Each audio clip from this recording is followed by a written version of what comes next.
keeping you company this Ramadan. All right, so we're starting off the show today with my journey to Islam, having to shift things up a bit. And today's guest is Malik Abdussalam Arafat. And just a little bit about Malik Abdussalam Arafat. He's been in a lot of organizations, and he's held a lot of positions. Just to name a few. He's been a member of Al Okowa Al Khalisa. He's been a member of Islamic Emirates of Southern Africa, also known as Morabitun, a foreign representative based in Spain. The Grand Wazir is of South Africa. He started a Donate a Book campaign. He's the founder leader of that. Also, the founder and chairperson of the African Muslim Institute. And also a founder member of Movement for United South Africa, as well as the African Muslim Assembly of Azania, or Ama Azania, the founder leader. All this and more. I'm not going to go through the bio because of time, but Alhamdulillah, he is joining me today to share his story with us and his journey to Islam. Assalamu alaikum wa rahmatullahi wa barakatuh, and shukran for joining me today, Malik Arafat.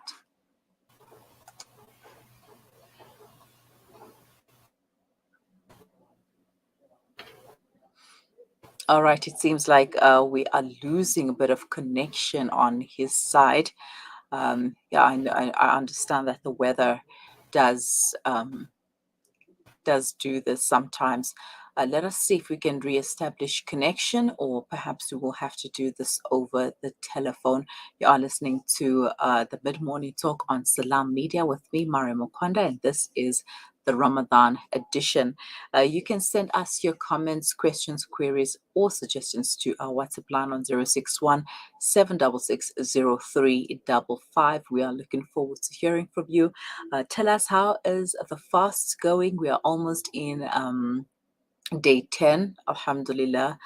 We always like to say that the fast goes by so quickly.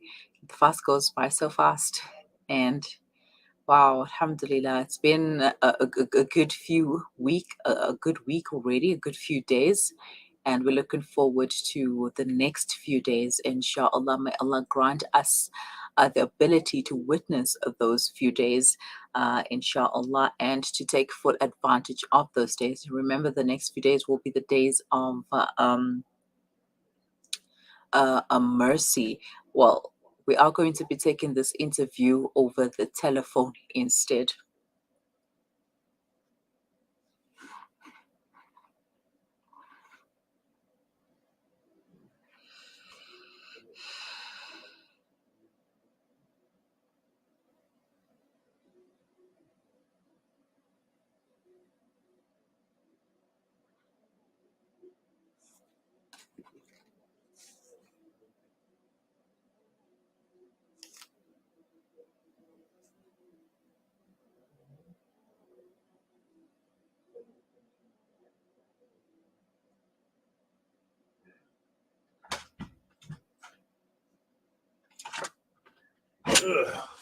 Hi. So I come crisis. Mm-hmm. That lady, what's her name? Judith Sunday. Bahajira.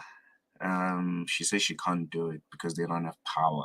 Ish. They have a power cut. So I saw that Safia thing that you sent me, Mhm. and then I thought maybe we can just skew it a bit, from talking to Dawa, and she had that kid in the video, and then she was keen on doing it. So maybe you can still ask the same questions. What about questions? Bringing people closer to Islam. The questions are about raising your teenagers to Islam and bringing them to Islam. You can still do it that. doesn't work with the dawah thing. We can see. And then now we'll try and get hold of that lady again at 12:30 because her phone has been off, and I spoke to her on Friday. So this one we'll try and spin it that way. But otherwise, we are good.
Assalamu alaikum rahmatullahi wa barakatuh. You are listening to the Mid Morning Talk on Salam Media with me, Mari Makwanda.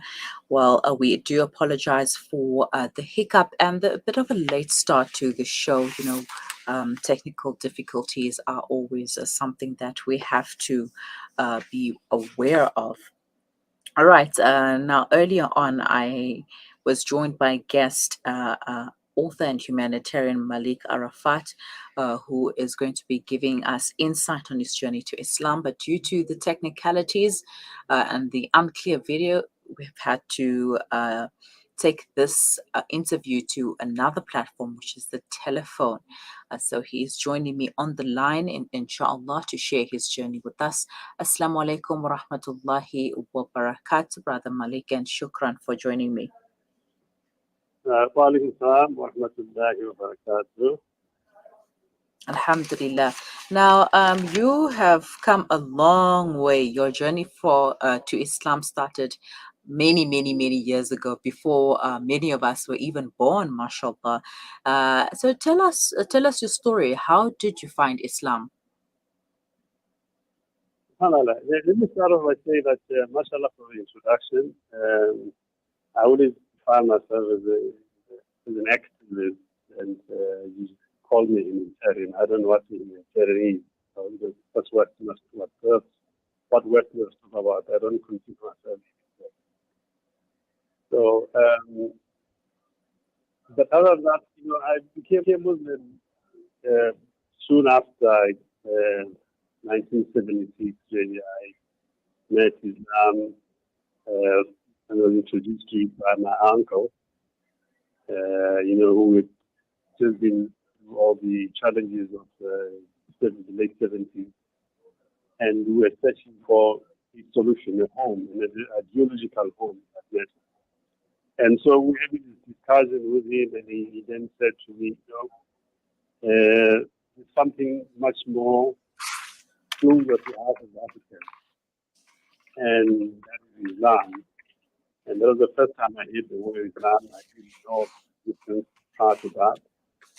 And, he then gave me a brief background of Islam in Africa, Islam in the U.S., Malcolm X, and all those people. And that interested me a lot because at the time we were looking for something home, where, we're questioning issues of both capitalism and socialism, communism at the time was weak in the country. We didn't want that. We wanted something that would represent us as Africans. And so I became really criticized because I was searching for an ideological home. Mm-hmm. All right. Now, were there any challenges you faced during your journey? And if so, what were those challenges? Well, especially, at the time, we were at the height of apartheid.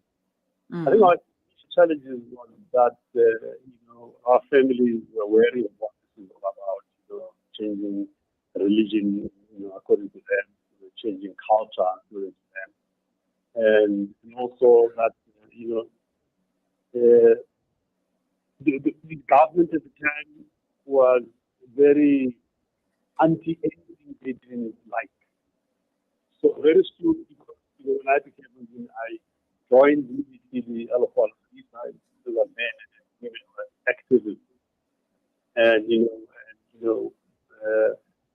we soon realized that the war didn't like Islam at the time. They considered it as communist ideology. We soon realized that if you need to be arrested, you could see that like any enemy of the state. So we had to devise ways and means of how to survive that, whilst at the same time we continue with the struggle. So, we were all in the struggle and we grew up in the struggle. And we saw Islam as a solution to our challenges, that they probably through Islam we could possibly create a change in our country, get our land back, get our assets back, get our dignity back as a people and all of this. And so it took us on a trajectory of struggle with Islam as an ideology. And so by the time we formed the Reverting, as it became known later, it was precisely because of that. And all the decisions and actions that were taken at the time were informed by that. Wow. Now, I can only imagine, in fact, one can only imagine what it must have been like during the time of apartheid, you discovering a new religion. We have people who died, we have people who lost limbs, we have, et cetera, people in prison, et cetera, because of their activities. For us, Islam was a sacrifice in that sense, because we knew that at any time, we could be in jail or we could be underground. Now, talk to us about some of your community activities and the things that you have been involved in, like in your bio. Your bio is very extensive from the year 1979 right up until now. You've been a part of community work, doing great work for the benefit of the community. Just speak to us about some of these community activities. The bulk of my work was really on after I joined we formed the humanitarian in Africa. Years when I was young then, so one was not what I'm now.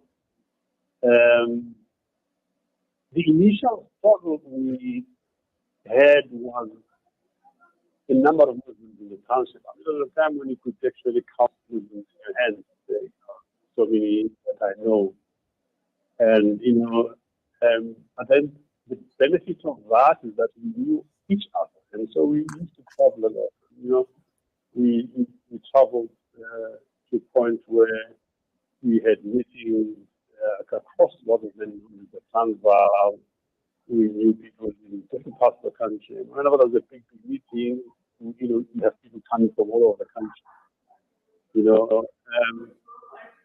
So, I think, also fortunately for us, there were some elders that were there, so, who had become Muslim earlier than us.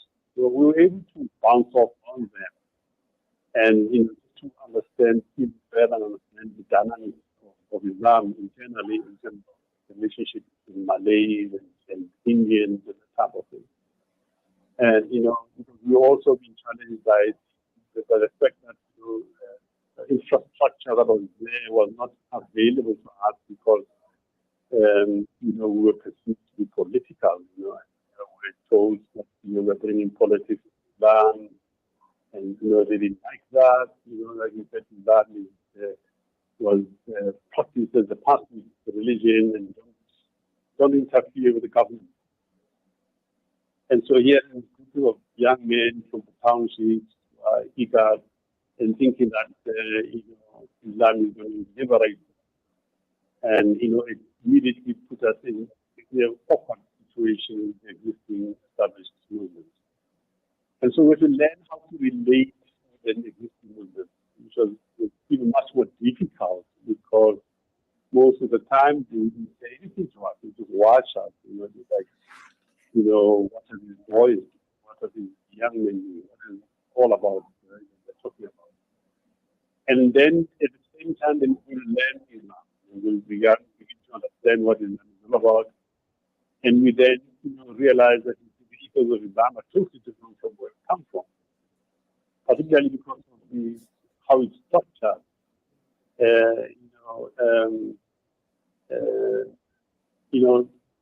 Fortunately for me, I traveled a little bit. So, I found myself in Arab countries, and then I could see and understand the dynamics of Islam. That Islam was also in the same way as we are in the Christian Muslims. In North Africa and Arabia were also under that same oppression, within, imperialism that we found ourselves in, that they were subjugated by the Westerners. And we can question them, if this is the case, what is it that we should be doing? Because it means, therefore, that the hope that we had at Islam is overshadowed by the same control that we thought we were fighting against.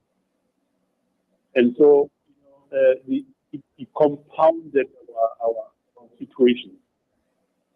Because now we have a situation where you've got a scholarship that is sitting out there and saying things are done like this in Islam, and leadership in Islam is under scholar. So the ulama then have to follow it in a particular way. Whereas our understanding of leadership is totally different from that. And this is that now you have a religious authority rather than a political authority. And when you are measured, you're measured on a religious basis. That this guy he does not have sufficient length of beard, wearing a proper kurta, his recitation of Quran is not proper. He speaks, he doesn't speak Fusha, or several things. And now we go to find out eating and all of that. Mashallah, where we realize we have to do that. Some of our brothers who were sent to madrasa, some of us went a little bit that we could learn, and yes, we understood then that that was on quality, built on establishment of authority. And that was a huge relief for us, because now suddenly we understood that in fact what we thought was making sense of politics is existent in Islam. That Islam is by definition an established way of life led by a leader or a group of leaders who direct society as to what they should do. There's justice, there's economic issues, there's learning, all of them in normal society. And really that really was then became the foundation of what is known as the Muraditun, that yes, Guru is Islam the same way as the Prophet Muhammad in Medina al-Munawwara, clear authority, clear structure, such as, then put us in a now dynamic. Now we have to the state. There's no room to do that. It meant that now we're starting to ourselves. For us, it's brilliant because it's then between the opposition vis-a-vis the aid, the PAC, and all of that. And at a particular time, we decided that now we want to become a group on our own with an ideology. We're not going to be members of any of the structure that is your example.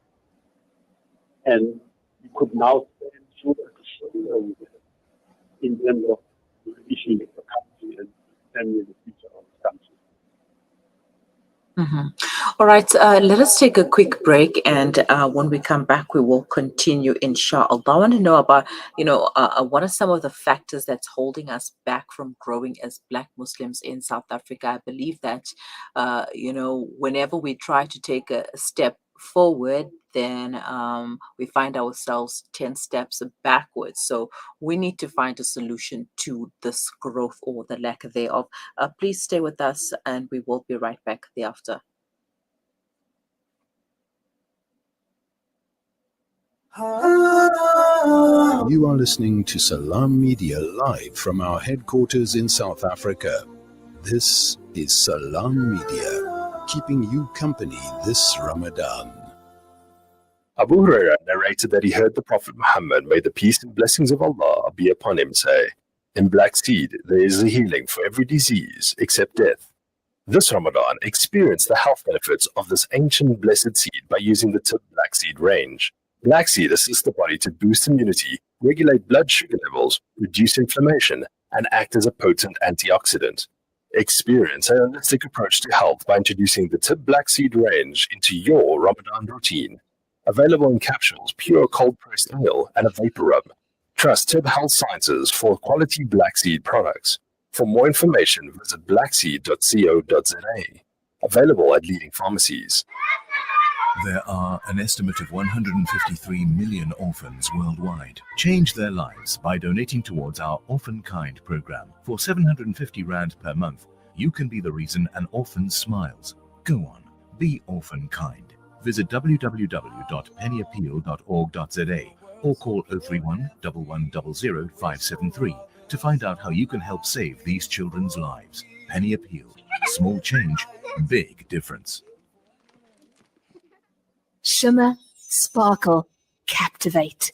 Nothing less than a masterpiece. Droplets of gold inspires precious design. Platinum bursts with intricate freshness. And every pure diamond becomes more than just a girl's best friend. Voda Gold Gem Jewelers, where timeless dreams become a reality. Come to us. We tailor-make designer gold, platinum, and diamond jewelry.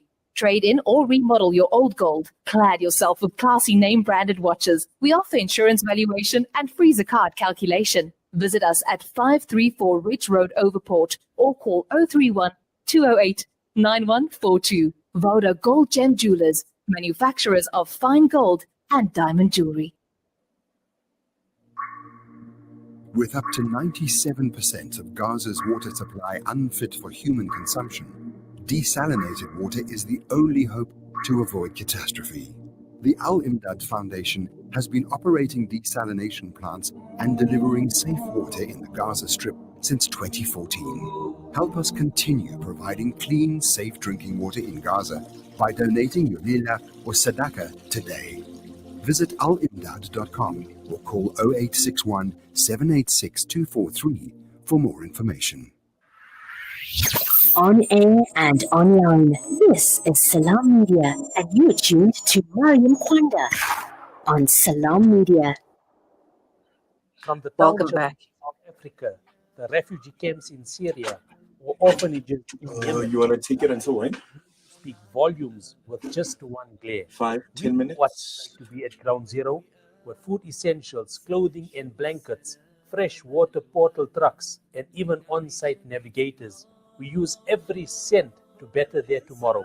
Become part of our journey to bring relief to all. Go to www.ashrafulaid.org or call us on 011-809-8181. Ashraful Aid, under the auspices of Maulana Suhail Wadi.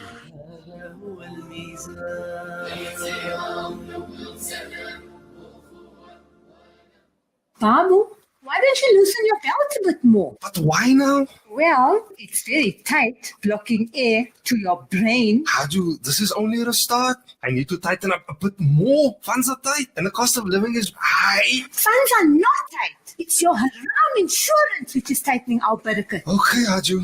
I will call my insurance friend tomorrow. Maybe I must tighten up on my cooking from now on too. No, Haju, we don't need to tighten up. It's okay. Look, I'm even throwing away my belt. Don't tighten your belt. Change your insurance. Leaving Riba Insurance is easier than you think. Call Amana IFS for all your personal and commercial takaful needs. 0861 786 393. Amana, leave Riba for good. Amana IFS is a registered financial services provider. Zakah has the power to end extreme poverty. If the whole world gave zakah, it could end extreme poverty many times over. Islamic Relief has been distributing zakah for over 38 years. Our zakah policy complies with strict Sharia guidelines. It's endorsed by qualified scholars, and it only goes to eligible rights holders. So, Harness the power of your zakah. Islamic relief. At Sentio, our Invest for Good philosophy is based on a real desire to use our investment skills for the benefit of broader society. We are committed to supporting our community by investing responsibly, giving charitably, and developing talent that will transform the investment industry. As an ethically based asset manager, we are focused on delivering superior risk-adjusted returns for our clients, regardless of market conditions. Visit us at www.sentio-capital.com for more information on our Sharia investment products and start saving with us today. Sentio Capital Management. Invest for good. Sentio Capital Management is an authorized financial services provider. It's been a household name for years. It's been an important ingredient in South African kitchens, and it's been an affordable, healthy choice for your family. Helios. First our pure sunflower cooking oil, and now introducing Helios margarines and spreads, following the same traditions and tastes you've grown to love and trust from Helios. Fortified with vitamins A, D, and E, also rich in omega-3 and 6 essential fatty acids for a healthy eating lifestyle. Helios margarine and spreads, available now at all leading South African supermarkets. Helios margarine, the tradition lives on. This is Salam Media, and you were tuned into Mid-Morning Talk.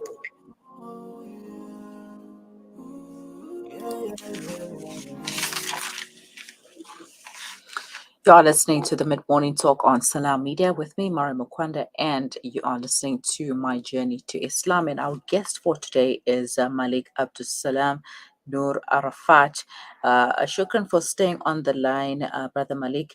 Now, what are some of the factors that is holding us back from growing as Black Muslims in South Africa? You know, we have the indigenous Muslims, we have great examples, we have pillars of strength, you know, but somehow it's like when we take a step forward, we find ourselves 10 steps backwards. What is happening? Assalamu alaikum wa rahmatullahi again. Yeah, that's an important question to ask, Mariam. In fact, the certain situation is highly racialized, if I may use the word. And, you know, apart successfully separated communities.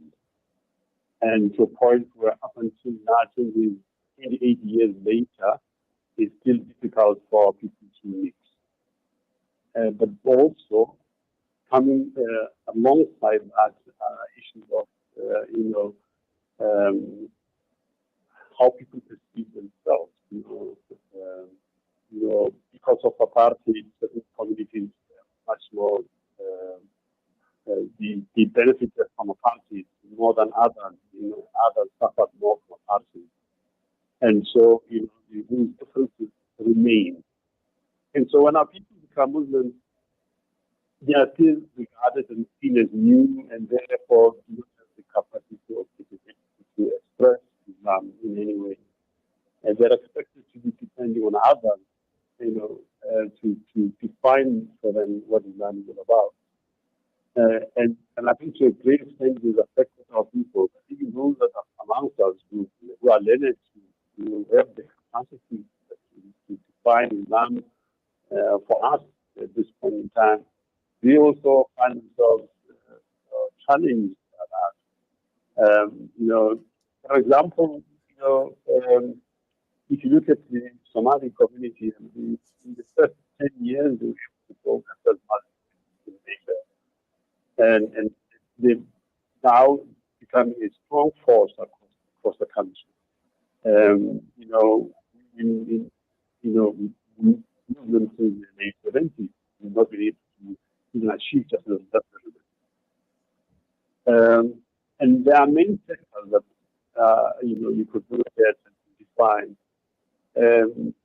But also, unfortunately, what happened was from the late 70s onwards, we began to see Islam being commercialized, particularly the dawah being commercialized. And when I say commercialized, by people who had strong financial backgrounds. And so they were able to establish organizations that were very strong and powerful, And they took the narrative from our hands and from our mouth. So they suddenly became our spokespersons, they defined things for us, they defined Dawah for us, etc., etc. And that emasculated us because a lot of our people now started to look over across the relevant lines and say that those people articulate Islam better because they've got to do so because they are born Muslims. And so our Dawah was affected. But then also, they brought in the early days, they used to bring the buses into the townships, bus people out in Soweto, and people out in Indonesia, to go to the class in Indonesia, and there was a lot of TV and all these things. And it affected our people. So if you know that our people, have always been resilient, if you look at the Christian churches, for instance, and in particular women were very prominent in running the activities of churches, growing the churches, financing the activities of churches, hostels, or societies, or like that. But when we became Muslims, we didn't see our people do that because for some reason people thought, there's zakat. We will get zakat from land or from wherever. So there's no need for us to do anything because we will be taken care of. Mm-hmm. And so that mentality then affected us. I want to believe. Now, everything was really not. But I'm supposed to comment that I see a rising grouping of young men and women amongst us who are beginning to assess themselves differently, who are beginning to say, but there must be something wrong. We cannot repeat what our fathers went through. They saw the struggles of their parents, how their mothers, struggled, etc., with them, etc., etc. And they're saying, no, we can do that, we will change. But even then, the challenge for me that is even deeper is that our people invite all the differences that were found in the old establishment. You've got so many different sects that are in Soweto, for instance, people who now pray in the Orlando Masjid, I'm told they are finding it difficult to go to pray in Islamili Masjid, so then they because of ideological issues. Masjid in Orlando, in particular Darita, the one in Lamini for a particular Darita, the type of thing. But divided now, things that we have nothing to do with that. All we did was to declare the Shahada and acknowledge the oneness of Allah. Now we're going to deal with fights that have nothing to do with us, that happen in Arabia, in Iran, in Turkey, in all those places. And our people find it difficult ideologically to overcome that. But in fact, we don't have to join those people. We don't have to, there's no need for us to like them. Let them fight their own fights among themselves and let them leave us to establish that within our own situation, the way we would do it better. Because you can imagine, I know of some families where one is Kamshia and the other is Sunni, where the one is a particular Tariqa and the other one does not follow the Tariqa. And then now the conflicts are now thousands. That has nothing to do with us. So, these things that are holding us there. But I think the last point here that I mentioned is that we must be able to develop ourselves become whatsoever. And this is not really just us as African Muslims, but that the Africans generally do not have a strong economic base upon which to operate. And therefore, any attempt to become independent of as a community in terms of us being able to establish our own infrastructure, develop ourselves with people, etc., is hindered by the fact that we do not have access to the resources to do that.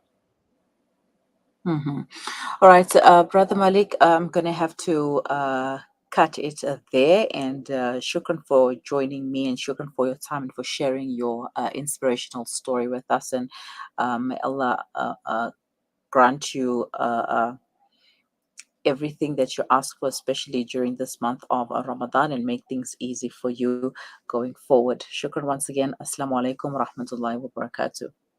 وعليكم السلام ورحمة الله وبركاته.